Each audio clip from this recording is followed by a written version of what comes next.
Bonjour, voilà, il est très tôt le matin et j'avais envie de vous raconter une belle petite histoire. Je devais avoir 23 ans, j'étais tout nouveau marié et je passais mes vacances à Natania à l'hôtel Blue Bay. Et j'étais sur le balcon en train de regarder la mer. Je faisais un kiff, la vérité, c'était un grand kiff. Ça me rappelait toujours, pareil, ma Tunisie natale. J'avais l'impression d'être à Rawad, à Gamart. Alors ils nous ont donné une chambre la plus haute possible et j'avais un panorama extraordinaire. Alors je faisais un kiff. J'étais en train de discuter avec Myriam. La petite, elle était, je crois, en train de dormir. J'ai dit, tu sais, Myriam, quand on va revenir à Paris, je te cache pas que j'ai envie d'acheter une très belle voiture. Depuis que je suis petit, je rêve d'une Jaguar coupée vert bouteille. Qu'est-ce que tu en penses? Qu'est-ce qu'elle me répond? Elle me dit, j'en pense que j'ai envie de te casser une bouteille dans la tête. J'ai dit, ça, petit rabat-joie, on peut pas parler, on peut pas rêver. Elle me dit, quel rêver. En tout cas, sois sûr que moi, je monterai jamais dans cette voiture. Tu as compris? Et pendant qu'on était dans le balcon, on voyait la maison où j'habite en construction. Elle était presque finie. Elle m'a dit, au lieu d'acheter tes conneries, c'est pas mieux, on va voir la maison. Elle m'a dit, j'ai dit, moi, écoute, une semaine à Natania, ça nous suffit. À l'époque, je faisais comme tout le monde. Ah non, moi, les Israéliens, tu comprends, je préfère. Bref, wahda. Au coucher du soleil, on se promène avec la petite. Elle m'a dit, eh viens, on rentre dans le chantier, on va voir. Et là, justement, il y avait un type qui traînait par là-bas. On est rentré, on a dit bonjour, on peut... Il parlait français. On est rentré dans la maison. On dirait, comme la dernière fois, Cendrillon. J'ai trouvé chaussures à mon pied. Dès que je suis rentré, je me suis senti bien. Elle avait des ondes positives. Nada. Alors on s'est renseigné combien ceci, cela. Et finalement, on est tombé d'accord, on a pris rendez-vous chez l'avocat. Alors l'avocat, elle s'appelle Joël Bellassène. Moi, je la connaissais de Kéredine. Et elle venait de finir ses études d'avocat. On a été la voir. La vérité, c'est une meuf, halloua. Elle m'a conseillé, elle m'a ceci, elle m'a cela. Elle a pris ma défense. On a fait le contrat et j'ai acheté ma maison.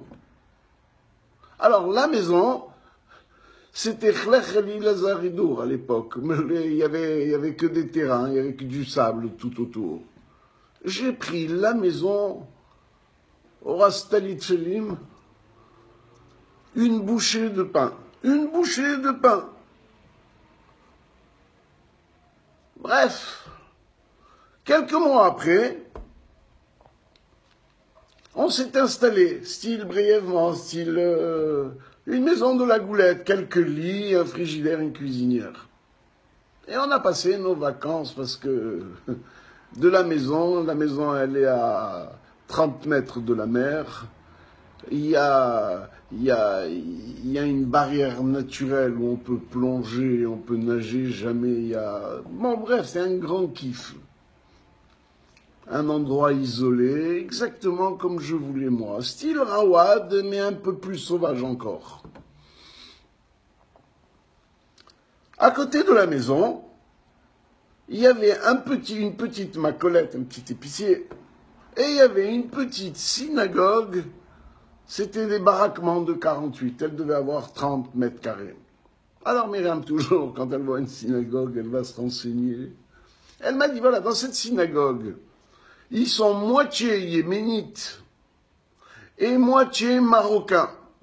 Mais les Marocains, ils parlent un peu français, ça me convient. J'ai dit, d'accord. Nous, on passe nos vacances tranquilles, comme ça. Et un samedi, il y a la porte qui tape, comme ça. Ah, je vous explique, ah, j'ai oublié de vous dire.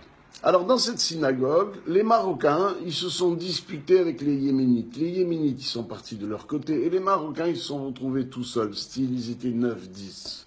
Donc, je reviens, samedi, il tape à ma porte. Il dit, bonjour monsieur, il parlait français. Il s'appelait monsieur Momi Abergel. Je lui ai dit, qu'est-ce que vous voulez un samedi matin? Il m'a dit, non, parce qu'il nous manque 2 personnes pour faire la synagogue. J'ai dit, ouais, d'accord. J'arrive. En arabe, il y a un proverbe qui dit, Shad el-Beb. J'ai fermé la porte, je ne pouvais pas être impoli. Et je suis remonté dans ma chambre, j'ai dit, mais il est fou celui-là, est-ce qu'on a idée de déranger des gens en vacances samedi, et en plus pour aller à la synagogue? Mais je remonte dans ma chambre, ma femme elle me dit, c'est qui? J'ai dit, non, il manque 2 à la synagogue. Parce que si je lui avais dit, il manque un, elle m'aurait dit, va tout de suite. Il manque 2 à la synagogue. C'est une synagogue, elle va couler bientôt, on dirait Titanic. Elle m'a dit, mais tu n'as pas honte? Allez, va. Alors, moi, vous connaissez Myriam, je ne discute pas avec elle. Quand femme veut, Dieu veut. Je prends mon mal en patience, je m'habille, et la synagogue, elle est à 200 mètres.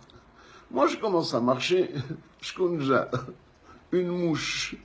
Elle sait, j'ai eu la cote avec une mouche. Bon matin, bzz, bzz, bzz, bzz. J'ai beau la taper, j'ai beau la renvoyer, elle comprend rien du tout. Elle m'accompagne jusqu'à la synagogue. À la synagogue, finalement, ils ont trouvé un autre clochard, et ils étaient 10. Et il commence à faire, et monte et descend, assis-toi, lève-toi, fais comme ça, fais comme ça. Moi, je vous ai dit que je comprends rien. 2 heures après, ou 1 heure et demie après, c'est la fin. Je dis à ce Momi à Bergel, il n'y a pas une petite séouda? Elle m'a dit, quelle séouda? Voilà, on a fait la prière, chacun rentre chez soi. Et je suis rentré chez moi. Chemin faisant, j'ai eu très très peur. Je me suis dit, celui-là, il va s'habituer à moi, il va croire que je vais venir tous les samedis, il va me faire sa sérénade. Il faut que je trouve une solution. Et la vérité, je ne vous cache pas que ça m'a travaillé. Le lendemain, dimanche, qu'est-ce que j'ai fait? J'ai été chez l'épicier à côté. Je lui ai dit, écoute, la semaine prochaine, tu vas dire à tout le quartier qu'il y a une très très grande séouda.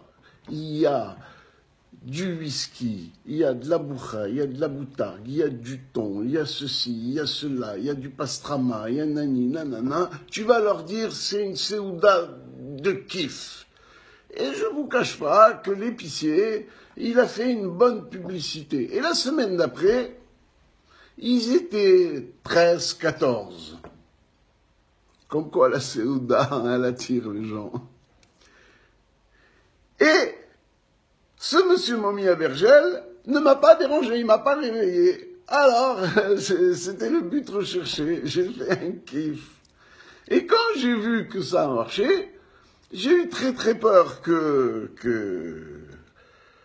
qu'il me redérange. J'étais chez l'épicier, j'ai dit, écoute, moi je vais bientôt rentrer à Paris. Regarde qu'est-ce que tu vas faire. Tu vas leur livrer toute l'année une séouda. Comme ça, au moins, la mayonnaise, elle va prendre dans cette synagogue. Et la vérité, je ne vous cache pas, que quand je suis revenu 1 an après, la synagogue était pleine.